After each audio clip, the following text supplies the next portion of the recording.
Only once a year, Fox News Channel shows the towers falling because it's important for America to remember what happened 18 years ago this morning. We can never forget, and we will never forget. So here it is, September the 11th, 2001, as it happened on Fox News.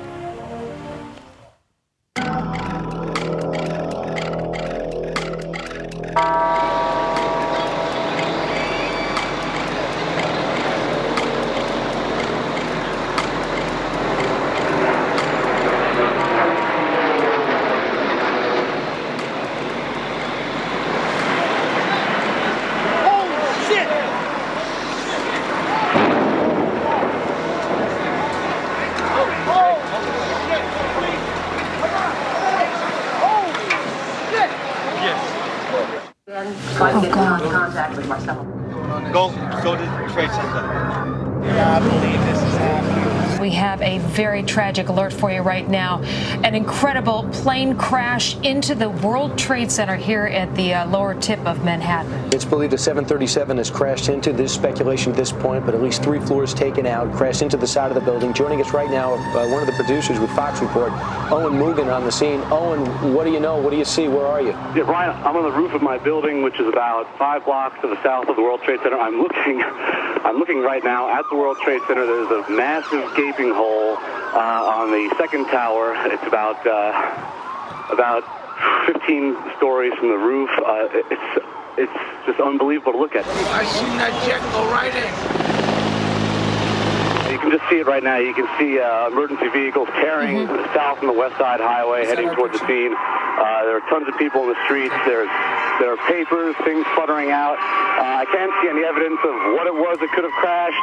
All I can see is just this massive gaping hole with tons of black smoke falling out of the building. All we can do is stare aghast at these pictures at this point. You are looking at the north building of the Twin Towers of the World Trade Center in Manhattan. These are coming to you live now. Debris raining down from 110 floors up. As you can see, this is a clear blue sky day in Manhattan. If this was an accident, it would be a needle in a haystack kind of accident.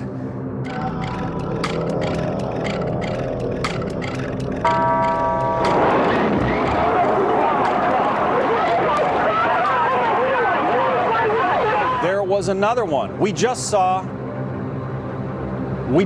another one. We just saw another one apparently go. Another plane just flew into the second tower. This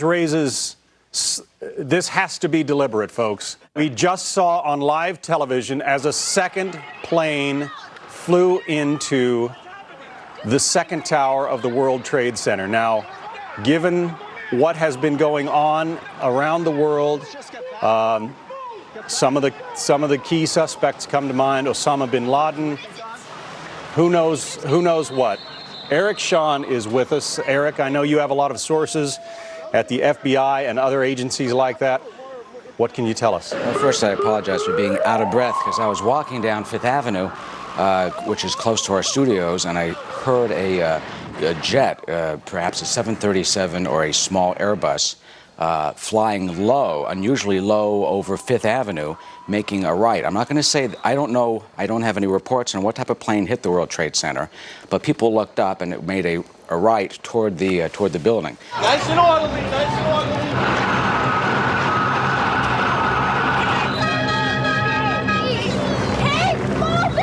It is a tragedy. It is abhorrent. It is disgusting.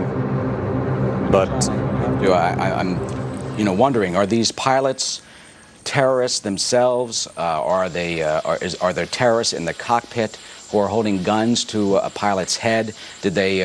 I can't imagine. You can speculate completely about how this happens, because obviously it takes a lot of training and expertise to fly a complicated, sophisticated aircraft, whether it's a Boeing 737 or a smaller Airbus. These are not little Cessnas and little Pipers.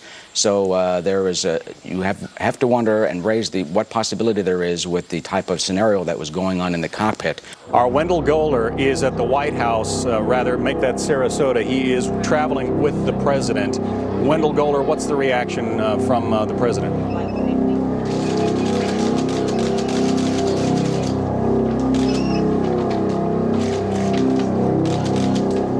John, the president is here promoting a reading initiative on the second day of a two-day trip to Florida. He just finished reading to some children at the Emma Booker Elementary School and was asked about the incident. He said he was aware of it and that he would have something to say about it later.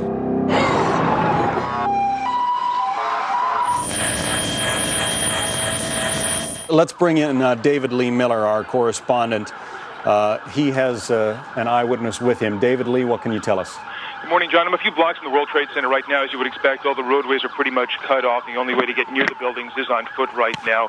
The scene is absolutely a horrific one. You have people streaming out of the area. You've got people literally in tears and shock. People that just work in the nearby buildings that cannot believe what has happened. Still, many of them remember the terrorist attack years ago on the World Trade Center, and many of them, this is just an ugly reminder of that, although the details of what happened here are not certain. As I was walking downtown in Lower Manhattan, making my way to the World Trade Centers, I stopped to speak to Sylvia Fuentes. She's with me right now. We're a few blocks away from the building. She works in Lower Manhattan. She used to work in the Trade Center, and I'm going to actually hand her the telephone right now, and she's going to describe for us what she saw this morning as she was arriving at work. Sylvia? I heard a loud rumbling, and when I walked out of the deli onto Fulton Street, I looked up in the air. There was an airplane actually going into the World Trade Center, and flames were coming out, and smoke was just billowing in the air, and tons of people were running down Fulton Street, just running each other over, and I made my way back to my office on Water Street, and when I got upstairs, I looked out my window to see what was going on, and the Second World Trade Center just went into flames, just from 1 minute to the next.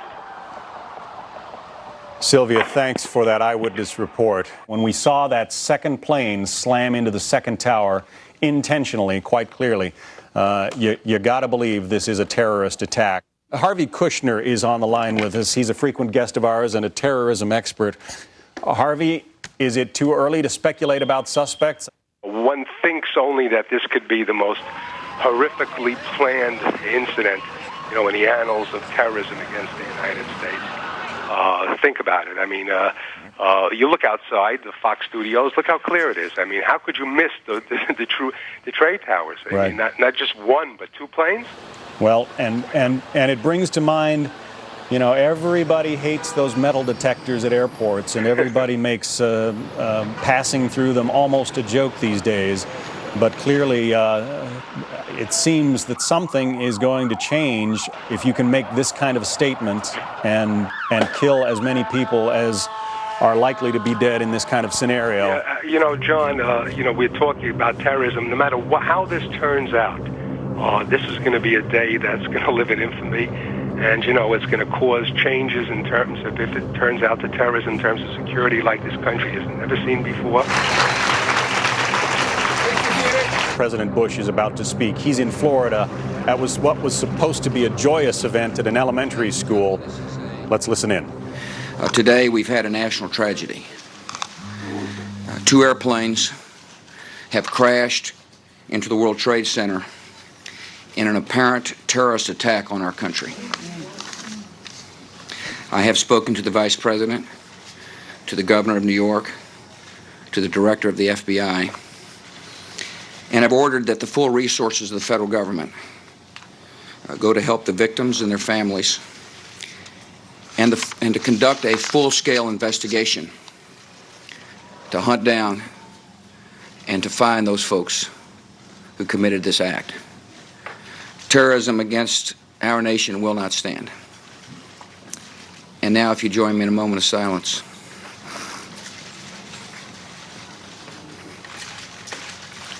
May God bless the victims, their families, and America. Thank you very much.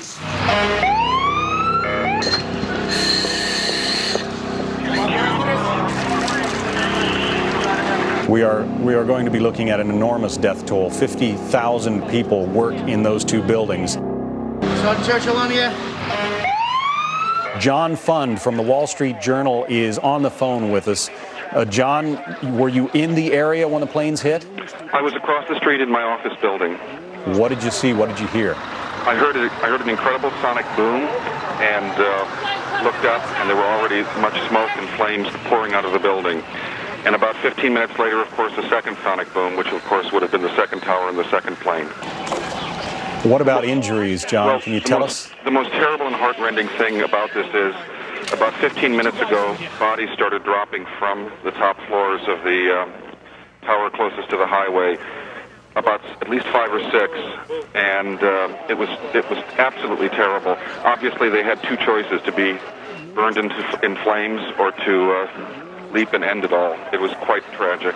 Let me bring into the conversation David Asman, my colleague. Yes, John Scott, David, what can you tell us? I just want to give you some late-breaking information. Perhaps one of the things that is of greatest fear is that there is yet another terrorist attack, since those two plane crashes happened within 20 minutes of each other. Well, all of Manhattan has been sealed off. This is probably unprecedented. Of course, all of this is unprecedented in this dastardly occasion. But Manhattan has been sealed off. The Hudson River bridges and the tunnels have been sealed. Clearly, there is an attempt right now to thwart any further act of terrorism, act of violence against the people of Manhattan. So Manhattan is in a lockdown.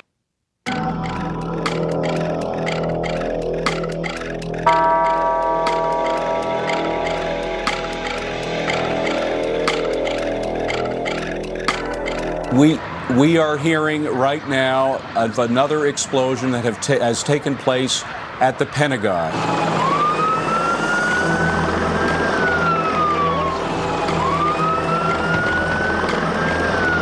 We have the heart of the financial district of America being attacked. Now we understand that there is an explosion, there has been an explosion in the Pentagon, the heart of the military command center of the United States of America, John. It can't get much worse than this, let's hope.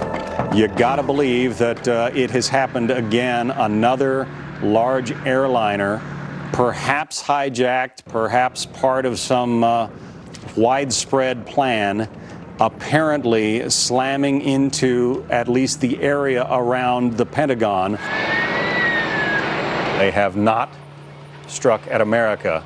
They have struck at some individual places in America, but this country will go on. I want to go to our Washington managing editor, Britt Hume, who has the outlook from the nation's capital. Britt, this raises all kinds of questions about America's response, and I guess that a response is not going to be immediate, is it?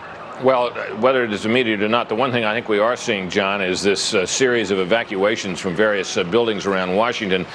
And I think it's important to say that we don't know and have no reason to believe that the White House, for example, was facing any immediate or imminent threat. The same is true on Capitol Hill, where it appears they will be evacuating the building up here soon. Nothing has happened at either of those places. This, of course, though, John, I think this is one of these days where we can say that things will not again be the same in the United States of America. This is the kind of terrorist attack that is the nightmare that experts and others have warned about, but some of us may have thought really could not happen on such a scale. This is quite remarkable.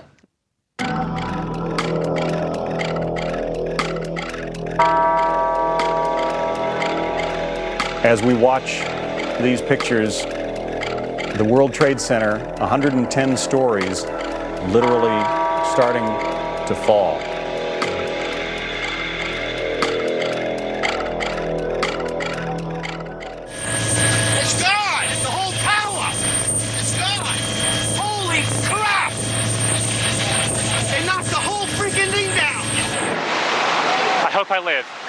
I hope I live. It's coming down on me. Here it comes. I'm getting behind a car. I had to go find people who need help, because I don't think I'm one of them. You okay, sir? Okay. Can I just get a toot off your respirator? We was inside the building. You were inside the World Trade Center? Inside the building. Doing what? Getting ready to go upstairs to search, and the floor gave way. The whole building collapsed on us. How did you guys get out? Just found our way out, struggled our way through. Walk towards the light. Walk towards the light. We walk towards the light. That's all we do. Hello? Yeah, David Lee, what can you tell us? John, the scene is horrific. One of the two towers literally collapsed. I was making my way to the foot of the World Trade Center. Suddenly, while talking to an officer who was questioning me about my press credentials, We heard a very loud blast, an explosion. We looked up, and the building literally began to collapse before us. There was debris falling, I'd say, at least 3/4 the height of the building. People within the entire perimeter began literally, including myself, which is why I'm out of breath, to run for our lives.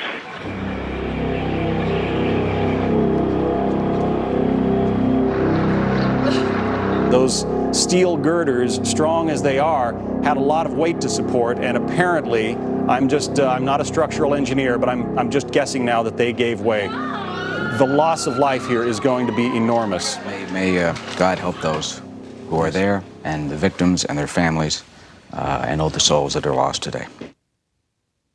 Can you tell me what you saw, what you heard? So nothing. You all right? All right.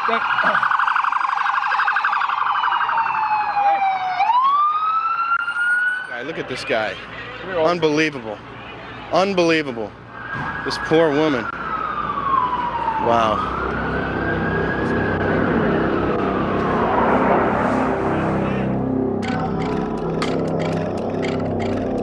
United 93, Cleveland, do you still hear the center? United 93, do you still hear Cleveland? United 93, United 903, do you hear Cleveland? 80 miles southwest of Pittsburgh, this United Airlines Flight 93 crashed. From the size of the impact crater, it would appear as though the angle of descent or angle of attack had to be nearly straight in. I think the pilot downed the plane in a remote area because, you know, there wasn't very many houses over there where it went down. And I don't know, it's really, the whole thing is just unbelievable. This is clearly a national catastrophe. There will be some response from the White House. Let's go to Wendell Goler, who was traveling with the president in Sarasota, Florida, and find out what the latest is there. Wendell? John, the president left Sarasota, Florida. Air Force One took off just a short while ago to convene a meeting of his national security advisors, including the vice president, the heads of the CIA, the National Security Agency, and the FBI, and also New York Governor Pataki. After the two attacks on the Twin Towers in New York, he was briefed by his national security advisor, Condoleezza Rice, who phoned him after the first attack. Mr. Bush was actually reading to some children when the second attack occurred. Chief of Staff Andy Card interrupted him, told him about the attack. It was clear at that point we were dealing with terrorists. I want to bring into the conversation General Al Haig, the former Secretary of State.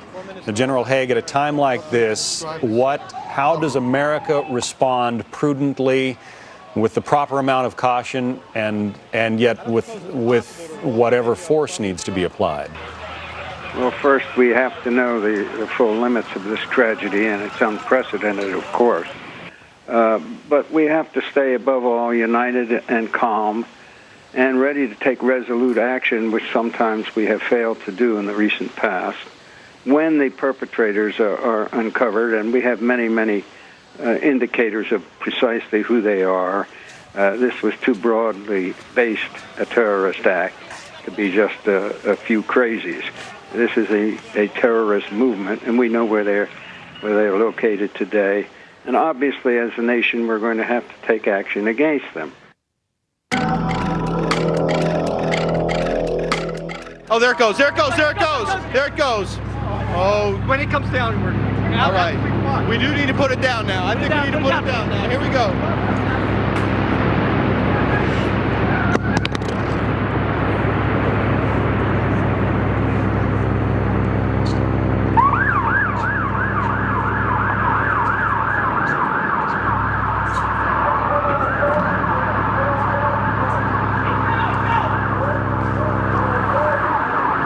America, offer a prayer.